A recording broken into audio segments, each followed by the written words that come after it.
Good morning. This morning I want to bring you a brief video called The Future is Calling, but what is it saying? Let's say you own a small or medium-sized business. For the purposes of brevity, let's call it an SME from now on. You started it from scratch or bought it and have grown it a fair bit over the years. You're making a decent amount of money out of it and there are no real clouds on the horizon. Let's also say that you're 50 plus. You maintain good health and expect to for the foreseeable future. For all intents and purposes, this state of affairs could continue for maybe another 20 years.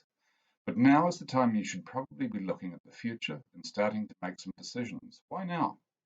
Because things can happen unexpectedly, and the more prepared you are, the better. You've got so many options. You can run the business until the day you keel over.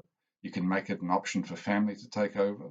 You can bring in an equity partner. You could bring in a young hotshot to work alongside you with the intent of a phased buyout, or you could sell the business lock, stock, and barrel.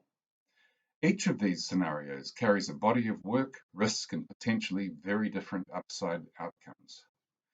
There are distinct advantages and disadvantages to being the owner-operator of a business. The advantages are that there is little to no barrier to decision making since you have your fingers on the pulse of everything.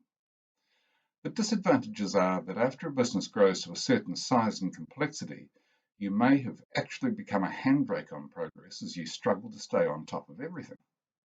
You may also have reached the limits of your understanding of a bigger business and inefficiencies begin to occur more and more frequently. When it comes to the delicate subject of valuation of your business, the thing that generates the value currently may well be the very thing that you're wanting to remove from the equation, namely you. If you consider that in reality you may be the person who holds all the critical external relationships, your head is the library of solutions and advice, you face a reality check. In almost all circumstances, selling a business includes an agreed period of the existing owner staying in the business for a length of time to support the new owner.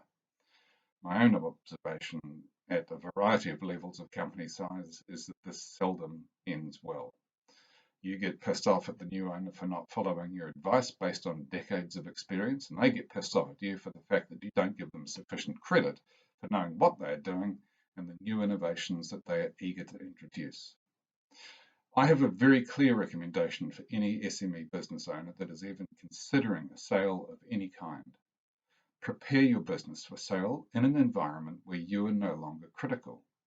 This is very hard for many people who have been the boss for as long as they can remember. Who you need to transform into is the strategist, not the tactician. You need to build or develop the team around you to be able to operate the business without you as decision maker. Obviously, you won't do this overnight, but think of reaching that point as the place to be the start of the process of marketing your business.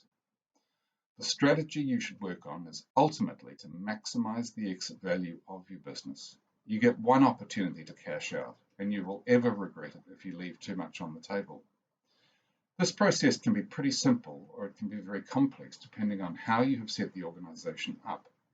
Either way, it involves a systematic examination of every aspect: people, culture, values, products, services, customers, suppliers, marketing, distribution, what makes money and what doesn't, and then a plan for how to make all of these things as effective and as efficient as possible. Why should you do this?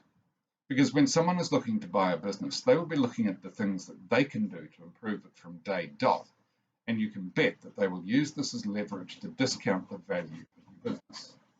I can assure you that unless you have some superpower hidden somewhere, you will not look at the operation like an outsider. You are so embedded in it that you just can't see clearly. Just ask yourself this question: what are the two things I know are important to my business that I haven't made any real progress on in the last 12 to 24 months? I almost guarantee that they are there to find. These are the things that you, now in your role as chief strategist, need to address.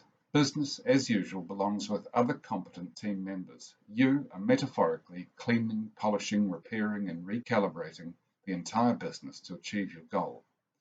Apologies in advance for the reference, but you are making sure your business is in peak physical and mental condition, has clean nails and hair, and is wearing its most flattering outfit.